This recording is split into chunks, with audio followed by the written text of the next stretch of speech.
What up? It's your boy, the Incredible Man, and this is New Amsterdam Season 4, Episode 21, discussion slash review, aka the season finale, titled Castles Made of Sand. And I gotta say, there was a lot to take in with this episode, and some of it I was just, Let's talk about it, man. I'ma live life for the fight, yeah, I'm here to get it. I got drive, got sight, always have a vision. I go by at night, I be in my feelings, I'ma be fine. I'm not upset about the episode, man. It gave us a nice little cliffhanger over all our main characters to get you excited for season 5. Even though it's going to be a shorter season in our final season, they left you with enough to get you excited for season 5. This episode takes place where we see Max talking to Helen, and they're all excited about the wedding. Helen has this big, wonderful idea about a castle and everything, and Max is still in New York, and he's dealing with this intake of elderly patients that no other hospital would take, that New Amsterdam had to take because they don't have a medical director. And I knew in that moment that Max was going to feel some type of way about leaving New Amsterdam. Now that Veronica's gone, everything is still kind of in flux. They don't have a medical director. Max can't leave it this way. And as the episode progresses, we see that it's kind of more so really kind of pulling him back in and to the old swing of things of him trying to take care of people. And this episode was very evident because he met with a patient, from the elderly home, and he had got to know this guy. He was trying to help him, and the dude told him, well, you're another one of the doctors that didn't really care about what I wanted, because the dude used to play piano, and I mean, dude was good. But he used to play at Carnegie Hall, if I'm not mistaken, and he had rheumatoid arthritis, and he can't really play anymore, but he's taking a plethora of medicine, man, and all of it is messing him up, but it's also preventing his hands from allowing him to play the piano. And Max was another one of those doctors that didn't care about his hands until he did, after talking to this guy, and Max came up with a wonderful solution. And at the end of the day, it probably would have worked, but it didn't, because the dude died of an aneurysm. He had something else going on entirely. And I feel like that moment right there where Max couldn't help that patient, it kind of reeled him back in into taking over New Amsterdam as the medical director, because we saw him trying to help this patient throughout the entire episode, but he couldn't help him in the end. And now I was a little upset about the episode because it was just giving us a lot of stuff to take in, but at the end it ended on such a wonderful note. I'm not even upset anymore, man. We see that Sharp is still in London. She's trying to find the perfect place for their wedding, and she chose this castle. She was going to ask her niece to come with her, but her niece had to study, so she asked her mom. She didn't really want to, but she asked her mom, and they decided to visit this castle, and her mom just wasn't having none of it with this castle. And I gotta say, 100%, I'm with Sharp's mom. I mean, normally I know we get on her case because, she just makes liking her so hard.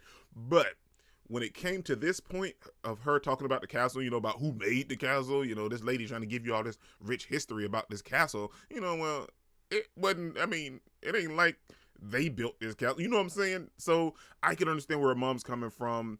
And I see how she's trying to, I don't want to say educate Sharp, but, just trying to elaborate to her this, it's a nice little thing, but at the end of the day, what you got going on with Max, it's not even a fairy tale. I know you want a fairy tale, but your life doesn't have to go like that, because she gave us this little inkling into Sharp's past. When she used to hang with her cousins when she was little, they would all play with dolls, and Sharp is over here trying to dissect the dolls. You know what I'm saying? So your life doesn't have to be a storybook or written in a fantasy or anything like that. It's your life. You can make it however you want, because you, Max, and Luna, it's this weird dynamic, you know what I'm saying? But it works for you guys. So your life doesn't have to be like a fairy tale, because it's already not like a fairy tale. So you can make it however you want. And I feel like that's what her mom was trying to get across to her. Not the point that, she was down playing the castle, but I'm kind of with her mom on that. You know what I'm saying? We ain't got no business up in here. You know what I'm saying? And it's a whole history aspect thing going on with it, with the slavery and colonial slavery. And it's a big deal. But I'm with her mom on this, man. You don't have to go about it this way. Your life is not a fairy tale. Your life is what you make it. You are already different from the start. So do what you want to do. Do what makes you happy. And I feel like we got to see Sharp and her mom kind of connect on a different level normally when they're always fighting and arguing with each other. Now, Sharp was a little heated at first, but she actually eventually came around, and at the end of the episode we see her talking to Max, and now she's kind of questioning about the way that they get married, and Max just kind of laid into her. It was like, well, I'm not leaving New York. I wanted to, but I'm not going to make this plain. I'm just not going to be able to do it. And Sharp was feeling some type of way about the engagement and the wedding and everything anyway. So Max just told her, just come home with me to New York, and we'll get married here. What do we need? We need us, people that love each other, a flower girl, which happens to be my daughter, and some friends. There's some witnesses. That's all we need. Us. That's all we need. So I could definitely see them getting married at New Amsterdam. It's just something that'll go along with the series as well. And I'm so happy that Sharp is coming back to New Amsterdam. Man, we knew the whole London storyline wasn't going to last, but I feel like it lasted a lot longer than I expected it to. Like, I thought it would have ended, I don't know how many episodes ago, but it lasted a lot longer than I gave them credit for. So I will give them, a hands up for that. But I'm glad that it's ending because I was sick of it. I'm sorry, but I was sick of the London aspect. Let's just leave London for good. And that's what's going to happen in season 5, I assume. Now, we see that all of the influx of these patients coming in, with Bloom taking over the ED yet again, there's a lot of these patients and they all got gonorrhea. I'm just being real, man. Now that part was hilarious about this episode. And then it started to feel a little bit different, man, because we know that in society, even in America, I mean, in other countries, I feel like the elderly are treated very respectably, but in America, man, the elderly don't get treated quite like how they should. And we know nursing homes and elderly care centers, there are some good ones out there, but like there are a lot of bad ones. These people are doing this just to get a check, and they mistreat these elderly people. And we have this one lady in this episode that was talking about, because Bloom wanted her to come forward about the gonorrhea and stuff, and she was like, well, she was raised different, about having sex out of wedlock and not telling people about your sexual life and everything like that. But then she mentioned how the people at the nursing home would make fun of them and laugh at them and stuff, and she's nobody's punchline. And that's where the episode started to turn a little bit for me. Like, it was worth some chuckles when we found out that all of these elderly people had gonorrhea. I mean, because it could be simply treated, but when the lady started to lay into her reasons and why and everything, that's when the episode kind of shifted for me. And I felt some type of way for these elderly people, man. And we see Bloom talking to all of them, and at the end of the day, they all got treated. And then at the end of the episode, we see Bloom kind of having like this bedpan full of questions so people can ask without having to feel uncomfortable. And it was nice to see that. And then we see that her and Layla are feeling some type of way this episode. I'm not feeling the Bloom and Layla aspect, but I knew that they were going to get back together. But what I'm hoping is by the time we end up at season 5, because we see at the end of this episode, her and Bloom started kissing, and that's where they just left off on them. But by season 5, I'm hoping that, even if they do sleep together, Bloom realizes that Layla is not good for her. I mean, maybe it's a one-off, I'm hoping, but I don't want them back together because they're just not clicking for me. And I feel like Layla is using Bloom. I don't know, man. That's gonna take me down a rabbit hole I don't want to go. But I'm feeling like Bloom just need to cut Layla loose, because we see how they kind of meshed with each other in the beginning of the episode when they were trying to use the bathroom and brush their teeth and stuff. So let's let it fizzle out, man. I don't want to deal with Layla and Bloom anymore. Let's just break them up and be done with it. But that's how I feel anyway. Now we have Iggy this episode, man. I feel like Iggy got a lot of development for his character, man, in my opinion, because we see that he's trying to help this one patient.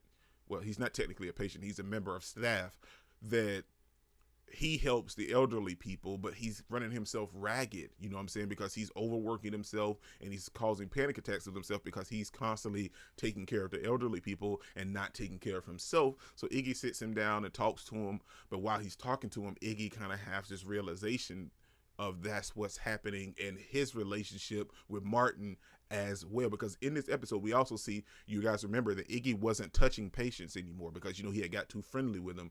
But in this episode, I want to say dude's name was Eugene or Gene or something like that.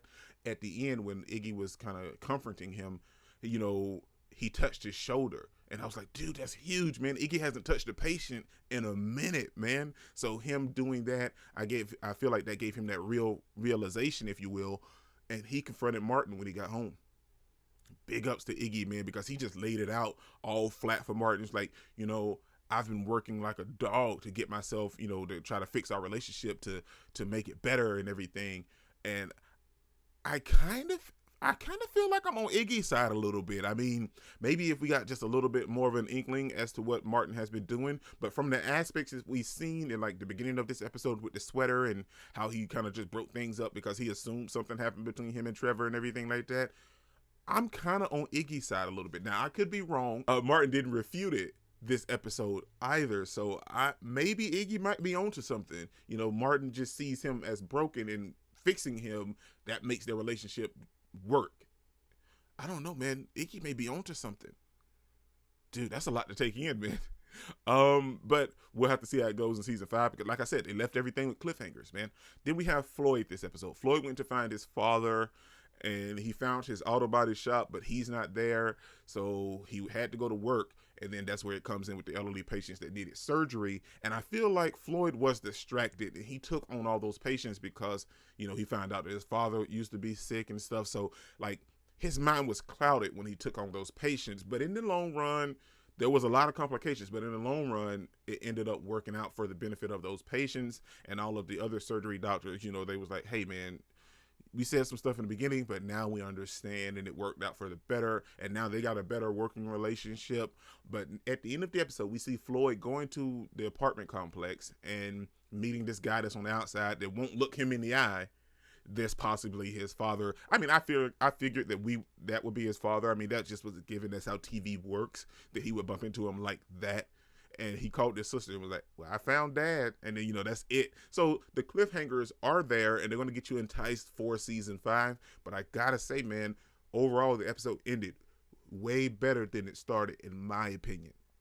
This your boy, Incredible, man. Don't forget to smash the like button until you can't smash any more. Comment down below, and I'll be sure to respond to each and every one of them and subscribe, but only if you really want to, man. Peace out. All out, and I am here to stay right now, so don't call it